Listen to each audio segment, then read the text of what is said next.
Hi, I'm John Stewart, Chief Investment Officer of Farmers Trust Company. This is the Investor's Edge. The Investor's Edge, Market Insights with John Stewart, is brought to you by Farmers Trust Company. Hi, I'm John Stewart. Welcome to the Investor's Edge. First up, the week in review, an April for the record books. Well, April certainly was a wild ride for the stock market. President Trump's tariff announcement on April 2nd triggered a sharp decline in the S&P 500 index, falling more than 11% in just a few days. At one point, the S&P had fallen nearly 20% below its February record.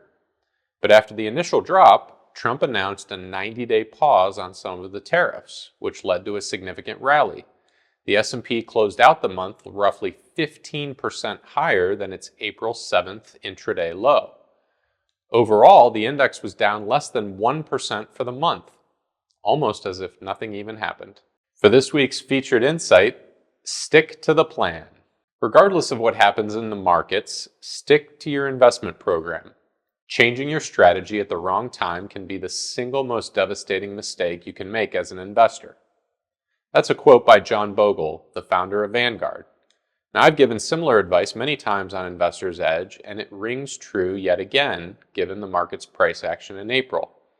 Allowing market volatility or emotions to drive your decision-making will nearly always result in poor outcomes. Just think if you had sold your stock holdings in the early days of April after the markets plunged in response to tariff announcements by the Trump administration. You'd have missed out on a rally in the S&P 500 of close to 15% in just a couple of weeks.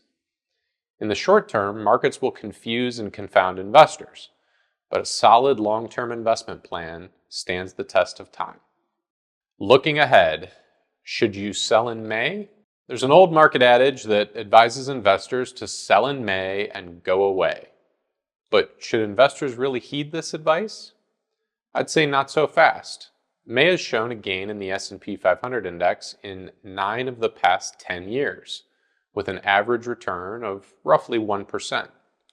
And even though the May to October period has been the weakest 6 months of the year on average going back to 1950, it has still averaged a positive return of nearly 2% and higher roughly 2/3 of the time.